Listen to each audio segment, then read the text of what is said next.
ظاہر فریبی۔ Air marshal Abdul Latif ہوائی جہاز چلانے کا 40 سالہ تجربہ رکھتے ہیں۔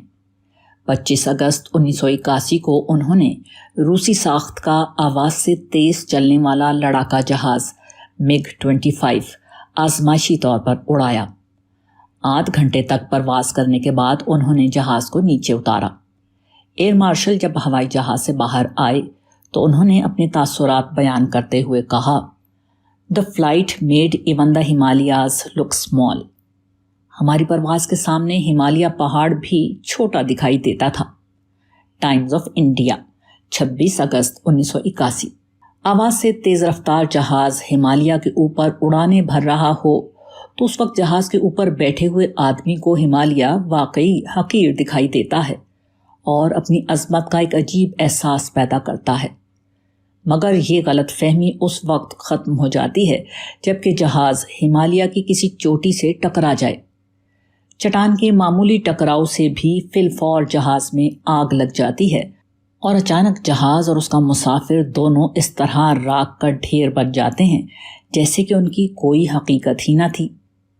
موجودہ دنیا میں کسی کو کوئی بڑائی ملتی ہے تو وہ بہت جلد غلط فہمی میں مبتلا ہو جاتا ہے، حالانکہ دنیا کی ہر بڑائی ایسی ہی ہے جیسے تیز رفتار ہوائی جہاز کے اوپر سے کسی آدمی کا پہاڑ کو دیکھنا۔ ایسے مسافر کو بظاہر اپنی سواری عظیم معلوم ہوتی ہے، مگر یہ ایک خیالی فریب کے سوا اور کچھ نہیں۔ حالات کا معمولی فرق بھی اس کو یہ بتانے کے لیے کافی ہو جاتا ہے کہ اس کی کوئی حقیقت نہ تھی۔ دنیا میں کسی چیز کو پانے کے لیے جن بے شمار اسباب کی موافقت ضروری ہے، ان کی فراہمی کسی انسان کے بس کی بات نہیں۔ یہ صرف خدا ہے جو تمام موافق اسباب کو یکجا کر کے کسی واقعے کو ظہور میں لاتا ہے۔ تاہم اس سارے معاملے پر ظاہری اسباب کا پردہ ڈال دیا گیا ہے۔ آدمی سے یہ مطلوب ہے کہ وہ حقیقت پسندی کا طریقہ اختیار کرتے ہوئے خدا کی خدائی اور اس کے مقابلے میں اپنی بندگی کا اعتراف کر لے۔